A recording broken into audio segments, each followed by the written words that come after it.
You guys, I'm going to still be here, but I'm going to turn my volume off and turn my video. And I'd like to hand it over to Mr. Leon Yushin. Leon, it's all yours, buddy. Thank you, Michael. So hello, everyone. This is our last week for the Summer Web Finance program. So just a little bit before we finish up until we have our last meeting this Thursday. Let me turn that music off. Oh, that's good. There you go. So in today's topic, Michael and Sogoal will talk about, okay, there you go. So Michael and Sogoal will talk about recruitment and what strategies incoming students and graduates should basically take in order to find and achieve successful career in finance. Now, I'd like to formally introduce Michael Lieberman. He graduated from Cornell University, where he received Bachelor's of Science with School of Hotel Administration, specifically for finance and real estate. He started off working as an analyst for Merrill Lynch, then worked his way through as a director, then vice president of First Republic Bank, then finally a partner, chief compliance officer, and CTO officer of IEQ Capital, which works in wealth management. And finally, we have Sogoal Nance. She graduated from the University of Oklahoma, where she received a Bachelor's of Business Administration and Management. She started off working as an advertisement sales assistant at Condé Nast International, then in people operation at First Republic Private Wealth Management. And then finally, like Michael, began working together at IEQ Capital. Now, without further ado, I'd like to now pass this presentation to the speakers. Take it away, guys. Thank you, Leon. Hi, everybody. My name is Michael Lieberman, and Sogoal and I are going to be presenting around best practices in recruitment. So I'm going to be sharing my presentation and be conducting kind of the first half of the presentation with Sogoal conducting the second half. So hold on one second while I share my screen.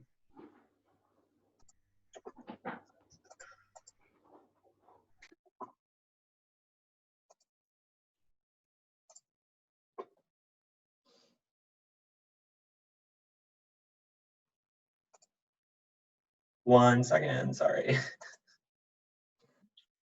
On CTO. Do you guys see the presentation in presentation mode, or is it in PowerPoint? It's in presentation. Thank you, Sogoal. I realize I'm not talking to many people there except for you and the participants. No, I just turned myself back on. It looks perfect. All right, great. So Leon did an excellent job introducing me and some of my, kind of past experiences. Want to add a little more protein to what Leon described. I think it's actually useful to hear the description, like my introduction and my description, really in the context of recruiting. It's going to play a role in one of the topics that we discussed.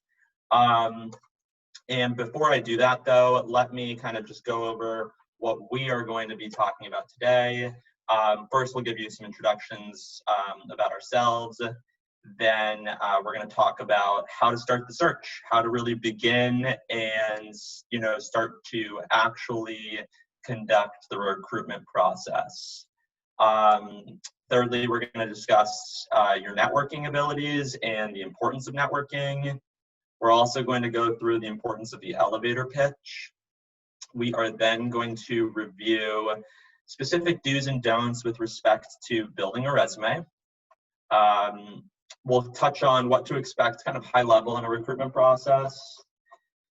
Go through some opportunities to manage while conducting an interview.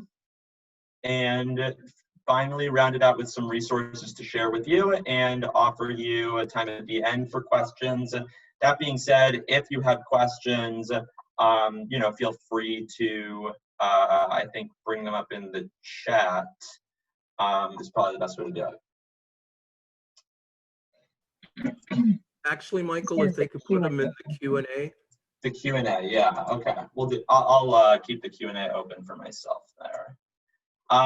Okay, so just to give you a little more background about me, my name is Michael Lieberman. I am the CCO and CTO for IEQ Capital.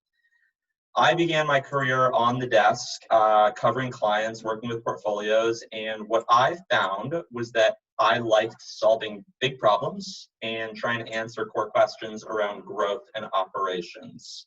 So with these passions, I actually helped transform the operating platform of Luminous Capital, and I led First Republic Bank to implement a firm-wide customer relationship management suite of software and redesign really how technology and operations support the business and private wealth management. Really different from what I went to school for, which was hospitality, real estate, and strictly finance. I then helped found the 65-person company, IAQ Capital. We have about 10 billion in assets under management, and we are a breakaway from First Republic Bank. In my role as CCO and CTO, you can think about this Venn diagram of technology and compliance, and in the apex, in the overlap there, you have really risk management as it pertains to overall operations. So I wear an endless amount of hats and basically, operate by the guise of no task is too small. So I'm really excited to walk through our general spiel today and answer your questions about the job/internship recruitment process in finance. Sogoal, you want to introduce yourself? Yeah, absolutely. Also, Leon gave a great introduction to me, but I'll dive a little bit deeper. So I started my career out in fashion in New York City, obviously very different than what I'm doing now. Was lucky enough to make it out to the Bay Area and, worked with my network out here, which you'll, be able to dive a little bit deeper into, Michael, to find my job at First Republic. Started out in an entry-level position there, working on the administrative side of the business, had no idea what finance was and that I would even find my way into that industry. And very much so, like Michael, had the no task is too small mentality. And when I, started diving deeper and deeper into the team there, I realized I had a big passion for the people, the culture, and it was a small team at the moment. And so I realized that was something that I wanted to continue to garner as the team got bigger and bigger. And, I was able to take on more people related things. So being recruiting, being team events. When we ran into problems with training, I was somebody that hopped in and helped. And I grew that and am now director of people operations at IEQ Capital. So that encompasses a lot of things. You probably know it better as human resources. But Silicon Valley has kind of tweaked that a little bit to where you're not just doing all the legal stuff and helping people with benefits. You're actually helping structure companies, figuring out, how to train individuals, how to bring on talent, how to retain talent, and lots of other fun things on top of that. So really enjoyed my time here. I'll dive deeper into, the recruiting side of things at the second half of the presentation, but I will leave it to Michael to take over. Thank you, Sogoal. So starting the search, really, really, really important place to begin is the beginning. When you're starting the search, you really want to think about what and why. What are my passions and why am I passionate? Especially because finance is a really big word and world. The industry is huge. So you really want to narrow it down and simplify for yourself what you're looking for. As you can see, there are many sub-industries within finance. You've heard from a lot of folks over the summer who work in different parts of the industry: private equity, wealth management, investment banking, accounting, etc. So for you, it's really important to clarify, and think about the search really in terms of these three questions that I have here about there being a specific sub-industry that you want to get exposure to. Is there a specific function or role that you'd like to get exposure to? Or are there a set of skills that are specific that you are looking to gain out of an experience? It's really important to get real with yourself and be in touch with what your wants are. And it's also important to be realistic about what you can achieve and contribute to just given where you are in your career.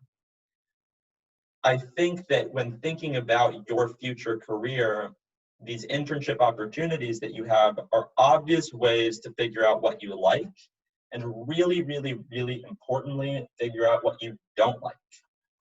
They're good kind of hit and miss opportunities where you don't have to hit it out of the ballpark on your first try. And I think a fun example of this that I think about, Leon was talking about my experiences working in banking at Merrill Lynch and working at, I worked at UBS. I've worked at bulge bracket banks, and what I realized in those opportunities was that I hated working at a bulge bracket bank. I really didn't like the bureaucracy and the politics of working at a 10,000 person org. What was more interesting to me was working with a boutique and niche and smaller and nimble team. And that's how I found Luminous Capital back in the day. So it's really, really, really important to know what you want, but it's equally just as important to come out of an experience and also reflect on what you don't want out of that experience. The little secret is that finance is not just the industry that you've been exposed to or read about or listened to, through this summer. We live in Silicon Valley, and there's a lot more to financial services than what you learn about traditionally. There are a plethora of payment companies that are doing amazing things. Stripe is going to IPO, I don't know, probably in a couple of weeks later this year. There are tons of fintech companies that are disrupting lending, brokerage, wealth management, private equity, insurance, you name it. So I think when conducting your search and thinking about what you want to do in financial services, if you have an entrepreneurial tinge to you, or if you are more excited about high growth and are more excited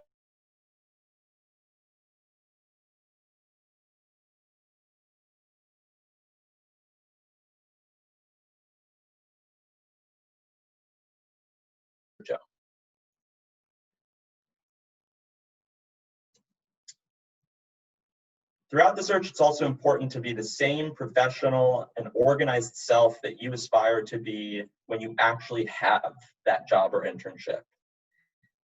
It's important to treat the search just as you would the actual internship or the profession that you're going to walk into. So with that, it's important to build this framework to support yourself and really get organized.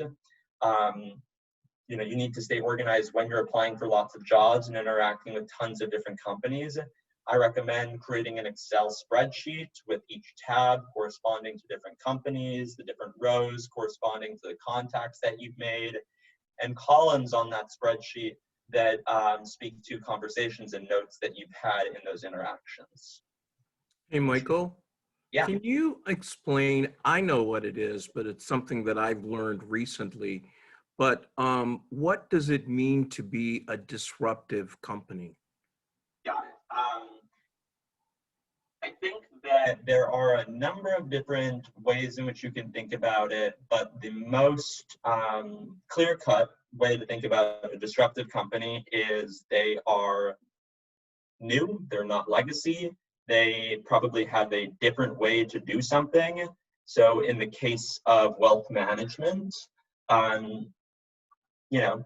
IEQ Capital is a legacy-ish institutional company. We rely on people to provide our services of wealth management. On the flip side, there are plenty of companies like Wealthfront and Betterment that provide automated ways in which advice and financial advice is given. And so in that way, this Wealthfront and Betterment are disruptive companies because they're taking a traditional business model, but kind of turning it on its head and trying to make it scale, trying to make it grow faster than the more traditional and the more legacy institutional models have done.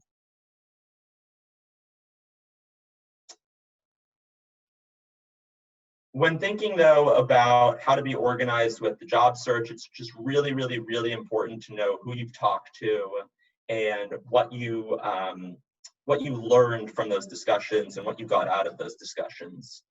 It's equally as important to manage your schedule and really create a calendar that has all of the different events, information sessions, deadlines for applications, you name it. And I'd also just, encourage you to follow up and be persistent. It's not just about submitting your resume or hitting apply at the bottom of the screen when filling out a job application. You should always look to find an email to reach out to, confirm that they've received your submission, and maybe even ask them for a time to discuss next steps, or just ask, what are the next steps? Michael? Always be closing, basically. Michael, question. What would be the best approach to apply for startups? That's a good question. I think that there are tons of resources, from LinkedIn to Angel to other kind of job boards that are more specific to the startup community. I've also seen that venture capital firm, if you're looking for a high quality startup, maybe you want to start with, well, who funds them? Who are their backers? So you might look at a venture capital website and see, a list of their portfolio companies that they themselves have invested in. And sometimes they will also do the job for you and listing out, these companies are hiring and these are the positions that they're hiring for. But other ways that, that's really a good jumping off point to be like, oh, Andreessen Horowitz or Sequoia invested in this company. That must mean it's a pretty high quality company. I know that I wouldn't be taking a huge risk by considering them in future employment if you find working at a startup is a bit risky. But honestly, I don't think that it's quite risky. We live in Silicon Valley. It's quite normal to work at a startup. So on the topic of reaching out and being persistent with people, let's move into the importance of networking. Resourcefulness counts. Being resourceful is probably one of the biggest attributes that a future employer is going to look for and value in a candidate and new employee. It sounds really funny to say out loud, but if you don't know how to Google things, and if you don't know how to actually kind of own the space that you're operating, meaning be self-sufficient and be resourceful and look for the answer before asking, well then, you should take some time to, reconsider maybe the job or the industry that you're looking into, because resourcefulness is hugely, hugely important. And networking is probably the single most effective method of A, gathering information, B, developing contacts and relationship, and C, really uncovering that hidden job market. Many positions are not advertised. They're not listed. And networking is one way to learn about those opportunities. Now, networking comes naturally to some, but if you're like me and you might be a little shy, networking can be a little more difficult and honestly take a ton out of you. So it's important to go slow and do what is most comfortable to you. However, you got to push yourself. You got to get out of your comfort zone as well. So, Michael, I just want you to know that that I emphasize that tremendously with our scholars and interns. That's really the few things that I regret about being stuck in my house is not getting a chance to go to different networking events, because it's such a way for me to meet people, but folks that are looking for jobs, it's just the way to go. So I'm really glad that you are talking about networking. Yeah, we're going to talk about, I have a slide here to discuss, how to really approach networking during COVID-19, because networking when I was looking for a job or when you were looking for a job, way different than, the folks on the line here.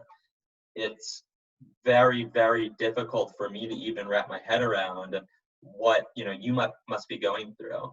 But I think that it's important to first ground ourselves that networking is has a meaning that is beyond meeting new people. It's really, really, really about focusing on building relationships over a period of time where you have this primary objective. And that primary objective is that when people hear about appropriate opportunities, that they think about you. I was recently reading something where data shows that around 75 to 80% of market penetration of new jobs comes from pure relationship building, and only about 5 to 6% come from actual job postings. So that goes to show you that the volume here truly shows that networking is extremely important.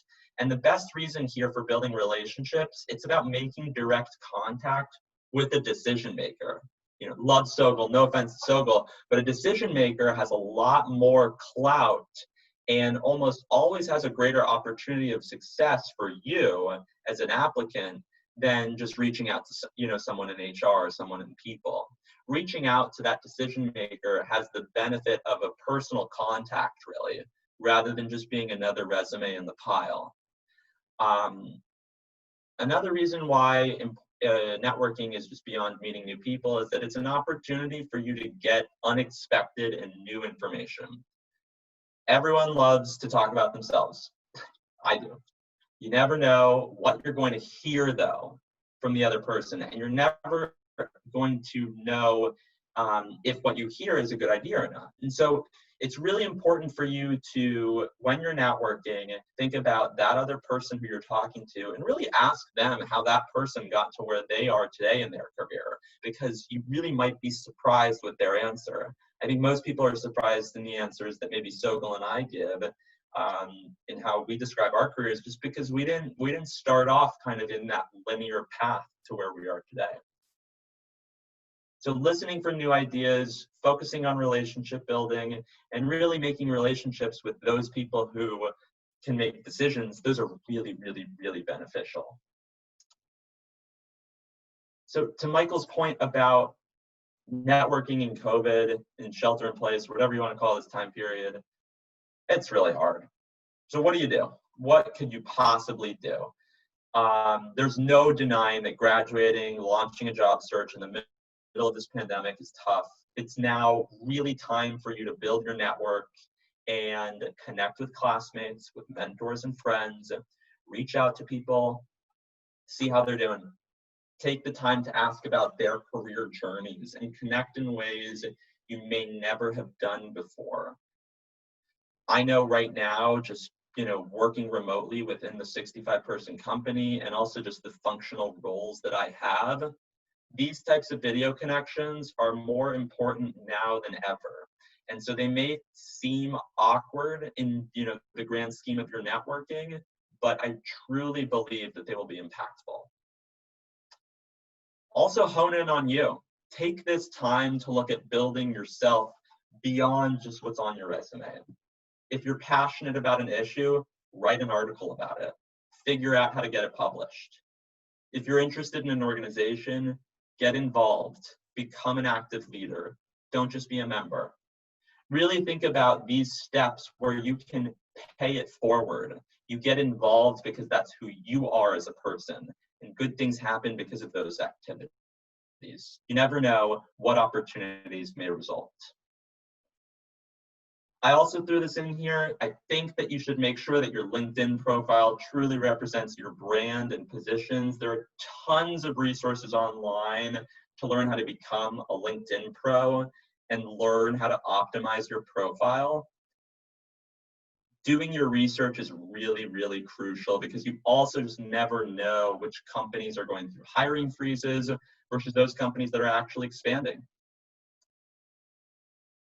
Also, doing your research makes you aware of what's going on at a company. It helps you make a point out of knowing a company very well, so that you could potentially talk about projects or initiatives that company may or may not be undergoing or undertaking, and maybe relate that to how you can contribute to what that company might need. Pitch yourself with the skills you can bring to the table. During this time, it's also really important to be flexible.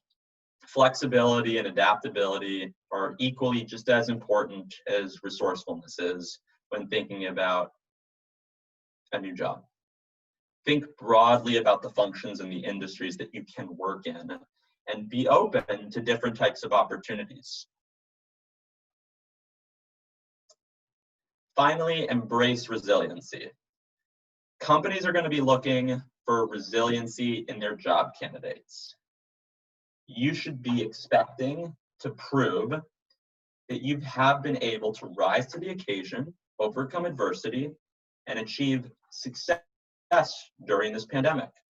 So think creatively about getting experience and finding opportunities during this time period, even if it's just like a 2-week opportunity. It's unpaid, it's sporadic, it's over the course of a semester. Because later on, you will need a story to tell about what you did with this time. And everyone's going to recognize that this is a unique situation, and it's really going to be important to show that you were productive and tell a story of how you've grown during this period of time. So speaking of telling a story and growth, it's also really essential for you to have your core story nailed down and your elevator pitch nailed down. So an elevator pitch is really, really important. It effectively is a way in which you can sell yourself as a professional and demonstrate, at a high level at least, your aptitude, your skills, and your strengths. You should think about your personal message, your elevator pitch being something that you would use at a career fair, at a networking event, when you're meeting people informally. In your LinkedIn profile, you can include your elevator pitch. In our spiel in the beginning, during our introductions, I was sort of trying to give you an elevator pitch. And in giving you that elevator pitch, I'm trying to answer 3 questions. Who are you and what do you do? What can you offer and ask for something? And finish with what happens next. So who are you? What do you do? And what do you want? When you're giving your elevator pitch, you give your full name, you smile. In normal circumstances, you shake hands, but I don't think we're going to be shaking hands as a civilization anymore, so figure out something else to do there that's engaging. You summarize what you do, so your education, your work experience, your key strengths. You explain what you want and what you have to offer. So how are you going to put your expertise, your experience, your education to work for their company or for some hypothetical opportunity? And then you finish with a call to action. What do you hope to happen next? So you may finish with, can we set up a time to talk further? Or I'd love for you to let me know about next steps. Or even, did I answer the question appropriately? If somebody asks you, who are you? Importantly, when thinking about the elevator pitch, you got to read the room. You have to speak naturally, and you shouldn't sound too rehearsed. Be slow and thoughtful, and have a pace that ensures that your audience has time to hear what you're saying. Be easy to understand. And finally, show confidence and also show humility. Have a strong voice, but also be willing to recognize what you don't know and what you will follow up with at a later point in time. That's also incredibly crucial during the interview process. If you were to get a question that you didn't know, show some humility and say, I don't know the answer, but I'd love to, research and follow up and get back to you. So I'm going to hand it over to Sogoal now, who is going to talk through resume do's and don'ts. Thank you, Michael.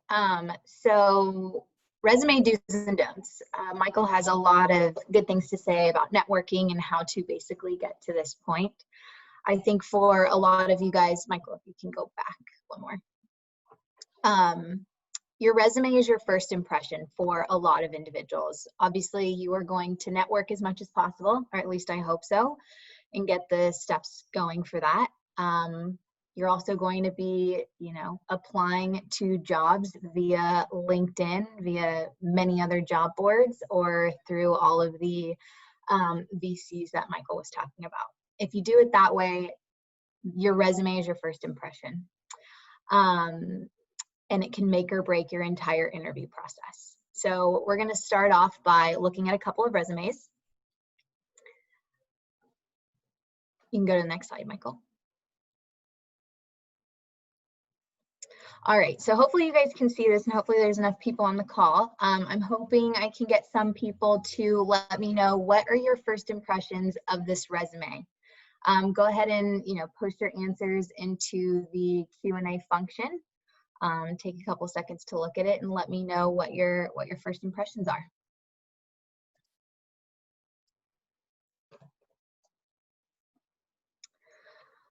Okay. So if I were looking at this for the first time, which I typically do, I look at hundreds of resumes a month. Other companies are looking at, I don't know, 200,000, whatever it might be, resumes a month. So some of you had said this looks very sparse, does not state what the individual did. Colors, yes, lots of colors. Bullet points, no strong results, activity-based. What I meant by colors Yes. was being that the finance industry is conservative, Mm-hmm. that I've been told that you should keep it all to like black and white. So when I saw the green, I'm like, Good instinct there. Definitely good instinct. The last one here says activity-based, not success-based. So these are all great takeaways. For your reference, I did not interview this person based on their resume. It was almost an immediate no for me. What I took away from this was, yes, first thing was colors. We are not a marketing firm. We are not a design firm where we are trying to impress people or get people's attention through these colors. It was a little off-putting. I really could not tell what this person was doing for the past year. There were 3 bullet points that were very high level that somebody could have done in an internship. Somebody could have done, working at their mom and dad's business. There was no substance here. And the resume wasn't thorough. They didn't spend a lot of time on it. They had obviously been in the role for quite some time. Seems like they took about 5 minutes to throw some things together, and that relays into, how are they going to treat their day-to-day work? Are they just going to slap something together and hope that it works and see what sticks? Or, are they going to put some time, effort, and energy into this and make it one of the best products that they've put out there? As I mentioned, recruiters see hundreds, sometimes even thousands of resumes, and they need easy ways to vet these and to narrow it down to the best resumes in the bunch. And little things like that can toss your resume. So you want to up your chances as much as possible. If we move on to the next one, another little exercise here. And what are your impressions on this one?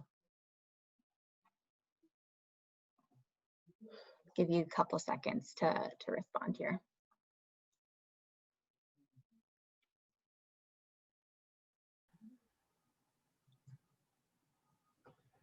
I love this one, Sogoal. I've seen it before. Now shut up. You've seen it before. Not this particular person, but Okay. the format, which Yep. I will wait. I don't want to, steal your thunder. That's okay. That's okay. Okay, I don't see us getting much feedback on this one, so that's totally fine. I will dive into my responses here. So basically for this one, here we go. Standard format, favored format, still activity-based bullets versus success-based, okay? ACT not needed, okay? Okay, great, thank you guys. So basically for this one, yes, it's much cleaner. I'm going to pay a little bit more attention to this one. It's very thorough. I like how it's structured. I can see the story. Where did they go to school? Where were their internships? Where did that next internship flow into the next one? How did those internships flow into their current full-time position? Things work really, really well here. And I can see they were very detailed in what they were saying. They didn't just say, I helped clients on the operational side of the business. They went into detail on items that they specifically worked on. And so here at IEQ, this person was applying for an associate position, and a lot of their tasks that are listed in their bullet points at Fisher Investments were very closely related to the tasks that they were going to be doing at IEQ. So it was really nice to see that bridge and how they connected together so that I could clearly see, okay, this resume looks great. Let me look at the bullet points as to what they were doing, and let me see if this makes sense for our current position. This person ended up going through the interview process, and we actually just hired them not too long ago. And so this resume was a great first impression, unlike the other individual. Could that other individual have been our next greatest associate? There's absolutely a possibility, but again, because they didn't put forth as much effort, I couldn't see what they were doing. I could not see those bridges between our role and what they were doing. So we moved forward with this individual. Hey, so All those, yep, go right ahead. this format was originally shared with me by investment banker. And this is a format that I recommend that our students use that are in finance. So I love this. So I just want to tell you that. This is a good one. Thank you for that. And so I know somebody mentioned, you know, ACT isn't necessary. Feel free to put on your resume what you think will make you stand out. This person graduated in 2019. They probably felt, because they didn't have that much experience, something with that high of a caliber, that high of a grade within their ACT made sense. I'm not going to judge somebody based on that. If they didn't put it on there, I'm not going to say, oh, why didn't they put that on there? But it's interesting to know they did put that on there. They had a decent grade. It, you know, it says something about them that I might not have asked. Any questions or anything on this slide? Okay. So a big thing when it comes to resumes is, as I mentioned, it has to tell a story. For that first example, there was no flow, couldn't tell, you know, where after school, where did they go? What did they do? Couldn't see anything in detail. Tell that story as much as you can. There can't be any grammatical errors. People are reading this on a day-to-day basis. It's HR, it's your future manager, it's your future manager's manager. Having grammatical errors just shows you might not have as much attention to detail as somebody's looking for. And as I mentioned, people are looking at hundreds, maybe even thousands of resumes. An easy way to knock somebody out is if they have a grammatical error. I've seen so many grammatical errors. We were potentially going to interview somebody that was going to be at a more senior level. They spelt the position of the firm that they were in incorrectly. So this person worked at Deutsche Bank. They spelt Deutsche Bank incorrectly. I saw that in the resume, was quite shocked that I saw that for somebody at that senior of a level. Did my own research, Googled it just to make sure I wasn't, you know, the one that was incorrect. And once I noticed that person spelled it incorrectly, I decided to not move forward. You don't want to be knocked out for silly reasons like that. You should tailor your resume for the role. I know it's easy. You see a bunch of roles, you think they're exciting, you take your one staple resume and shoot it off to every single job that you see. Although that's easy and it's fast, there's not a lot of effort on your part that has gone into that. And people can tell if you're doing that. So what this means is, if you're applying for a position at IEQ Capital, you see our associate position, you see the job description, you see exactly what we need you to do. We see the systems you might be working in, and you tailor your resume to that. And so I know a lot of people might say, well, you know, that kind of sounds like I'm lying. Maybe I didn't do something like that. That's not what we're telling you to do. If you think that you have to tailor your resume to a point where it's not true, then you're doing it the wrong way. I'll go into more detail about that in just a bit. Make sure your resume is clean and simple. We liked the second example much better than the first. It had more substance. It was black, it was white, it was great. It wasn't trying to get your attention just by the formatting. It was getting your attention by the details in the page. So going back to the tailoring your resume example, I think it's really important to dive deep into this. So let me give you a quick example here. Hey, Sogoal, you have a question in the Oh, we do. today. Okay, let's see. What are your thoughts on including interests in the resume? Also, is it better to have a professional summary or objective on the resume? So what you'll come to find is a lot of this is very opinion-based.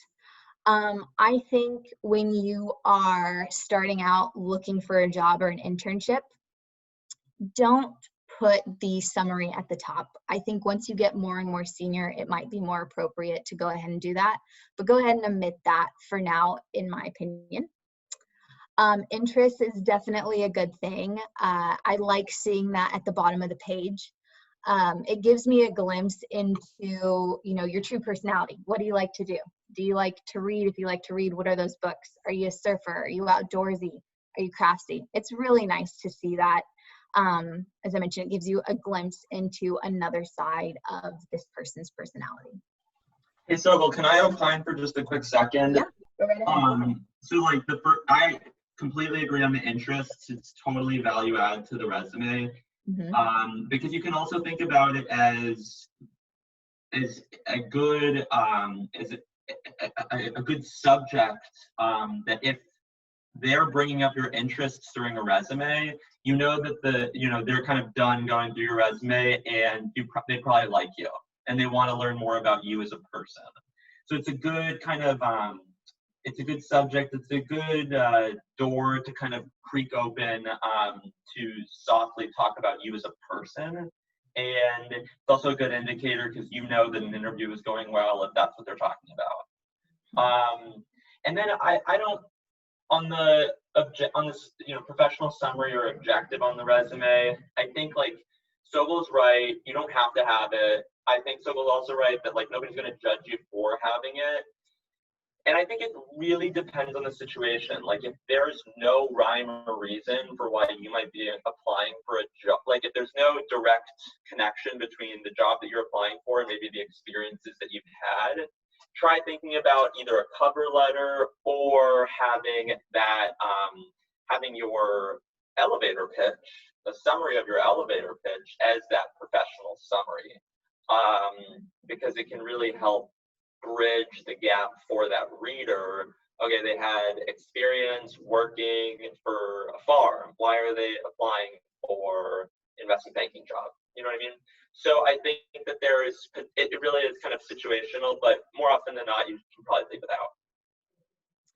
That actually leads into this next question, which says, should one include a cover letter as part of the application? So really good question. I read lots of cover letters, so it really depends on the situation, very similar to what Michael was talking about in terms of the objective. If you are applying for a position where somebody can't make the understanding as to, you want to make a career change, all of your internships are in finance, now all of a sudden you want to make a switch into a different industry, or all of your positions have been in fintech, now you want to go to traditional banking. I would say cover letters are a great way to give somebody a glimpse into why you're wanting to make that change and why your experiences are going to help you in that specific role and in that industry.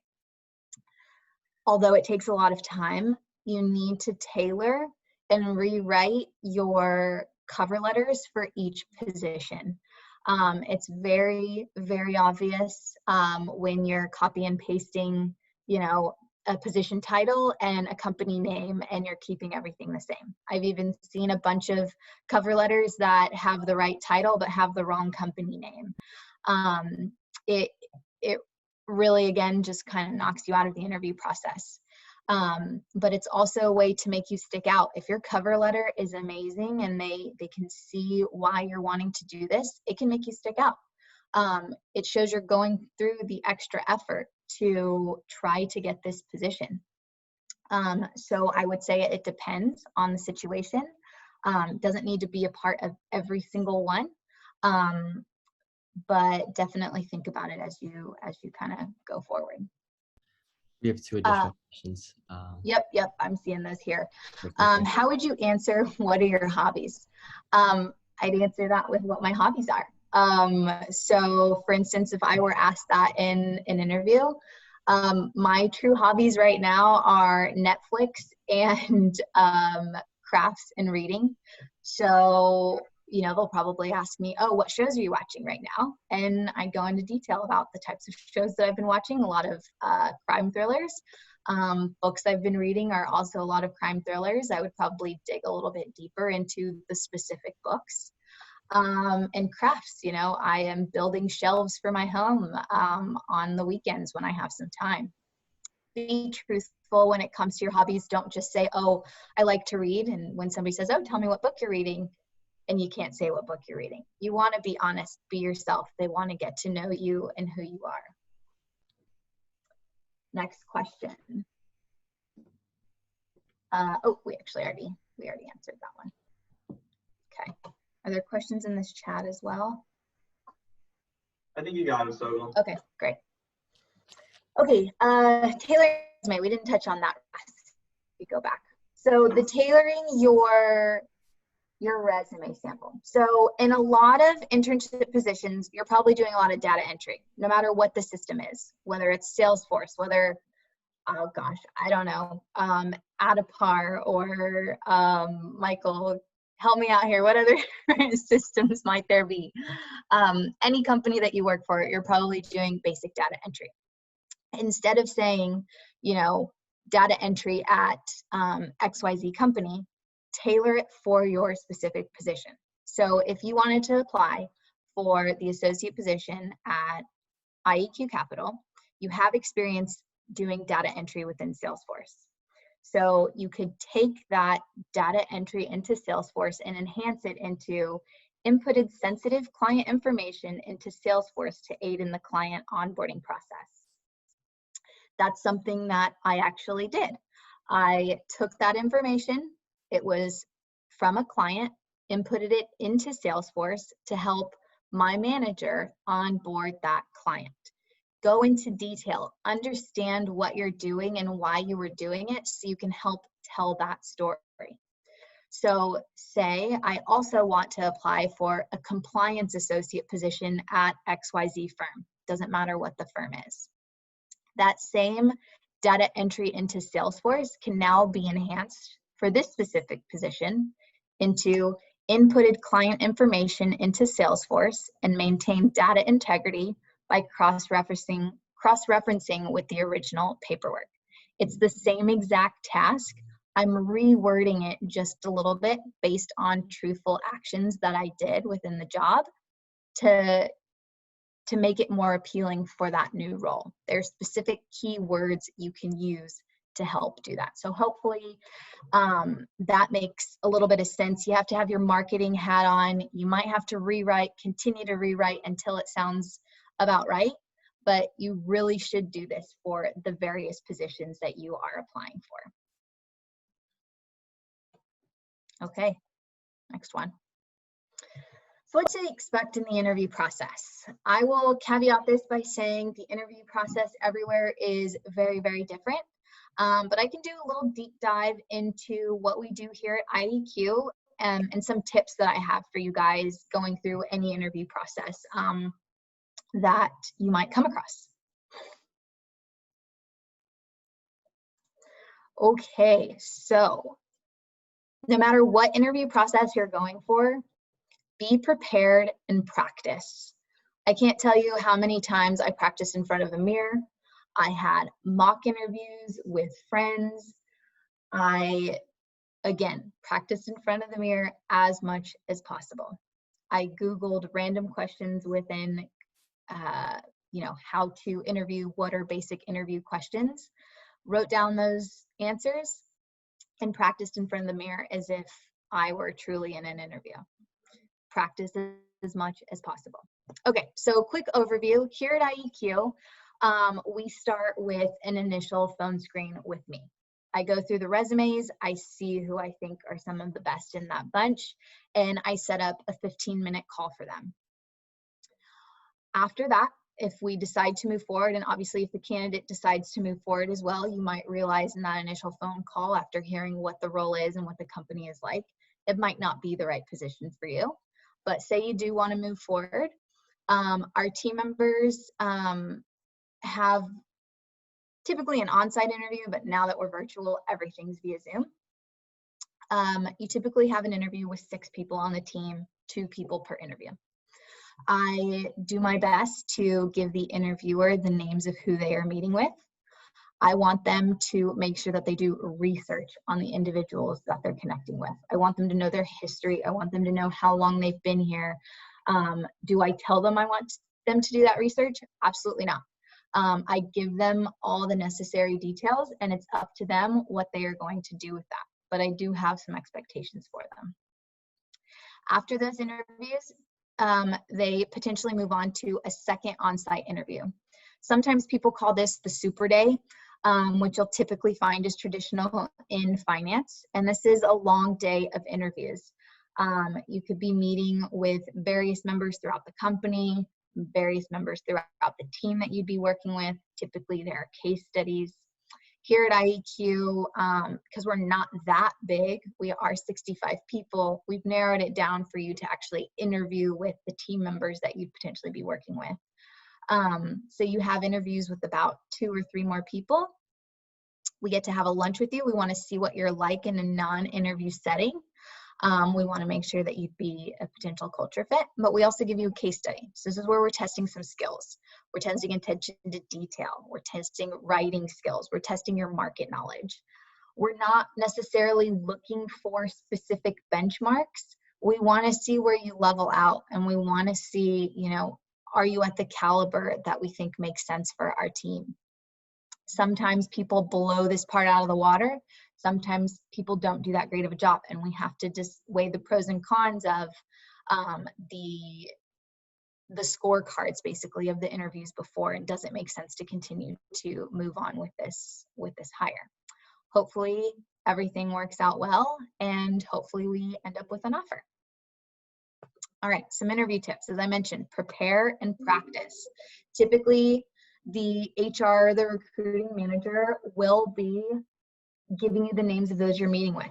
Do your research on them. Tailor your questions to them specifically. Don't ask the same generic question to every single person. Sometimes it's nice to do because you want to see, you know, what individuals at different levels might say. But if you ask people different questions depending on their role and their tenure, it shows that you've done your research. It shows that you really care. Be prepared to meet a lot of people. It can be exhausting. So make sure you drink your coffee. If you need a snack, put it in your bag, and in between interviews, munch on something. Make sure you're prepared for that. Sometimes we can tell interviewers get exhausted, and you know, sometimes it means lack of preparation. Sometimes it means it's just a really daunting process. But if you can come out super composed, that always works in your favor. As I mentioned, conduct mock interviews with your friends, conduct mock interviews with your mentors. Google questions that are standard. What are your strengths? What are your weaknesses? Why do you want this role? Be able to answer questions about the company. What do you know about this company? How many employees do we have? Whether or not people are trying to put you on the spot or not, they want to see how you react to these types of things. They want to see how much research you've put in. And all of those can be points in your favor. I think we're good with this one. Oh, one question here. This is a question for both Michael and Sogoal. What would be some examples of some questions you would like to hear from candidates during the interviews? Good question. I like to hear questions, you know, our company was just acquired, or not acquired, sorry. Our company was just founded June 1st of, June 1st? It was June 1st, yeah, June 1st of 2019. And if somebody asks me a question that says, you know, hey, I noticed you were working at First Republic Bank prior to IEQ starting and you followed the team, what made you want to make that transition with the IEQ team? One, like Michael mentioned, I'm talking about myself. People like talking about themselves. But at the same time, I see that you put a little extra effort into looking into my background and to looking into IEQ's background and tailoring a question to that. So things like that are something that I'd like to see. I think Michael wants to add on there. Yeah, tailoring is super important.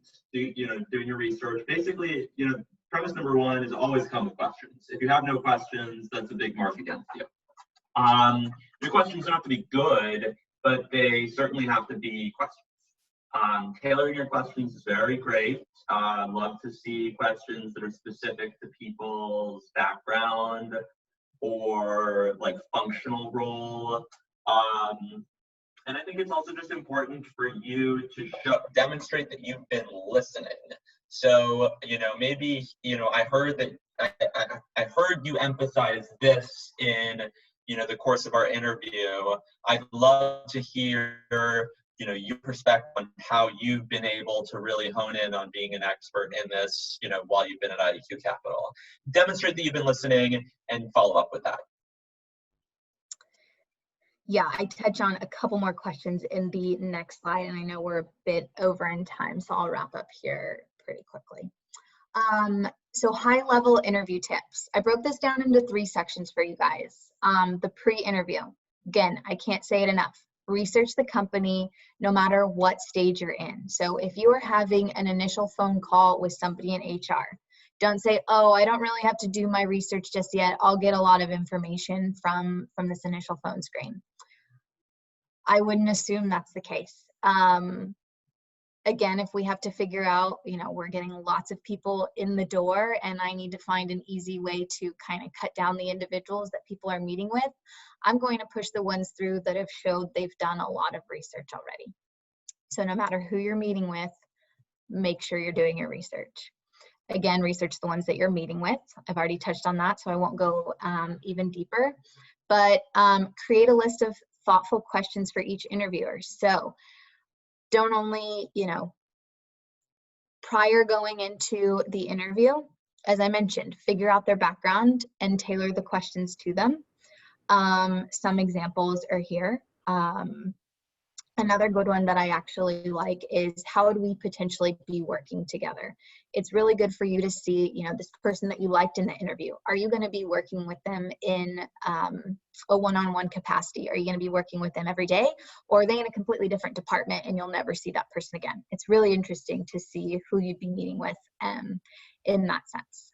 During the interview process, it's okay to accept the beverage that they offer you. I've been reading a lot of things and hearing from a lot of team members and people that I've been interviewing, like, oh, you should never accept the water or the coffee that they give you. It makes them, go an extra step to get you something. That's totally fine. We're offering for a reason. We want to give you that beverage. I would say always err on the side of professionalism. So if your interviewer is being very casual, they're leaning in their chair, they're using casual language, you might want to find yourself doing those same things to emulate their personality. It's okay to relax a little bit, but I would always say err on the side of professionalism. That comes in the way that you dress as well. If you know a company has a more relaxed dress code. For instance, IEQ, we have something called smart casual. Somehow an interviewer found that out, which is totally fine, but they came in dressed very casually for an interview. That's not something I would recommend by any means. Always be professional. Have great posture, use great word choice, things like, you know, that was perf, thanks so much for answering that. Oh, this was really chill, thank you. Don't use that type of language in an interview process. And no Post-interview- emojis. Yeah, no emojis, yes. Last thing I'll touch on is post-interview. Sending thank you notes to your interviewers can be a thing that makes or breaks your interview. If you do send a thank you note, make sure that it's thoughtful. Don't send a generic one to every single person that you met with. Again, tailor it to who you met with. If somebody said something very insightful in your interview, make sure to write that. Talk about that, highlight it. If you had an additional question, it's okay to ask that. But again, you want it to be specific for that person. I think these can also break your interview. You have to be very careful in that. For example, I had a candidate that we really wanted to move forward with, but I got a very weird email saying thank you, but they were also comparing professional matchmaking to internet dating. And it was very unprofessional. I couldn't really understand why somebody at that level would send something like that. It made me very uncomfortable, not professional by any means, and we decided to you know, end the interview process because we wouldn't want that person sending something like that to a client. So you can see the little path that we can make. Sogoal, you got 3 questions in the chat here. Thanks, Michael. Thank you. Is it okay to ask for a coffee chat at the end of a thank you email? I think it really depends on the interaction that you had with that person. Was there a connection there? Did they offer that? You have to really read the room and understand, you know, does this person seem like they would be open to that? Any strategies on how to successfully end/close a virtual interview? I wonder if you mean specifically like when you're getting off of the interview. For instance, if we were on an interview right now, you know, I would do it exactly as you would in person. Actually, no, I wouldn't do it exactly as you would in person. So basically, you know, I would say, thank you so much for your time. I really appreciate it. Hopefully we can connect soon. See what they say. If they thank you so much for your time, we hope to see you soon as well. I would continue smiling and figure out how to end the chat as fast as you can, but continue to smile until that screen is completely gone. And also mute yourself afterwards. Hopefully that's the question that you were asking. Not 100% sure there. Following an interview, how early should you send a thank you email?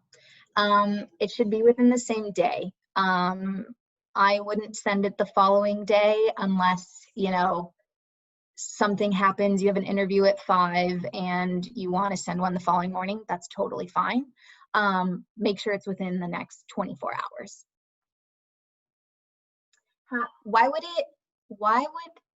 Would it be weird for candidates to jot down some notes during the interview, or is that okay? I think it's 100% okay. I really like seeing candidates take notes during the interview process. It shows me you're listening. It shows you're engaged. Obviously, don't be stuck in your notes the entire time and not being engaged with your interviewer. That can go in the wrong direction, but taking notes here and there is absolutely a good thing to do. I will wrap that up and give it to Michael. Thanks. Just one last slide here. Obviously this presentation is going to get circulated around with some supplemental materials within the presentation. So yeah, I went back into my vaults from 10 years ago during my investment banking and consulting recruitment processes and found 3 guides. So they're basically 3 major publications to prepare for technical interviews, which is usually the most stressful aspect of a financial services interview. You know, modeling an LBO or discussing the capital stack structure or whatever. So there's Vault, there's Mergers and Inquisitions, there's Wall Street Oasis. These are 3 big resources that maybe are still around today and still being utilized. I'm going to send the guides that I have to Leon for circulation to everybody else, and you can access each of these helpful websites. So you have the Mergers and Inquisitions website, the iBanking FAQ website, and then some other like your websites to follow. I would definitely follow DealBook in the New York Times to see what's going on in the securities market and recent deals. The Wall Street Journal, enough said there. Try and skim the headlines 15 minutes a day, just kind of absorbing all the information. And then The Economist's Week in Business is a really great summary of worldwide events that you should be aware of. So, and then also at the bottom here, you have Wall Street Oasis series on IBD interviews that I personally found really helpful to kind of give you more of a sense if you're actually going to a banking super day, because those are, you know, they're fun to reflect on 10 years ago, but in the process, they were really difficult. So yes, Jordan, these will all be available in the slide deck, and you'll have access to the slides, and you can click on these links. All right. Thank you so much, guys, for presenting here today. I just want to point out to everyone participating that there has been a delay in terms of sending you guys all the slide presentations from the previous webinars. It's been really difficult to get everyone, all the speakers on board to send over the presentation. That's why there was a delay. But I promise you by the end of this program completely, we'll be sending every single slide presentation so you guys can keep notes on everything that's been happening this month. I just want to thank again Sogoal and Michael again so much for presenting today and answering all our recruiting questions, because like myself, I like to enter finance and like see what I can do to really stand out. And this was again really helpful, and I did learn some things. So yeah, thank you. Hey guys, Thank you, guys. when do you all start accepting I guess inquiries about internships? Because I know they just don't want to ask you, but I know it's probably on their minds. We will actually be posting our summer internship link here, I want to say by the end of September. Okay. We start recruiting pretty early for our summer internship program. So be on the lookout. If you want, go on to our LinkedIn page and you'll be able to see the job posting there. Thank you. Guys, for everyone that's watching, this is IEQ. If you guys look at the emails I sent you, you'll see the name of the company, and you guys can find them on LinkedIn as well as our speakers today here, and you'll find their LinkedIn's as well. So definitely look forward to them, and definitely feel free to like network and connect with them. I'm sure they would love to. So yes. Thanks, you guys. Thank We you. appreciate it. All right. All right. So, Yeah, I'll end it from here. Thank you, everyone. Bye, everyone. thank you. Thank you. We'll be in touch, Michael. Yeah. Sogoal. Bye.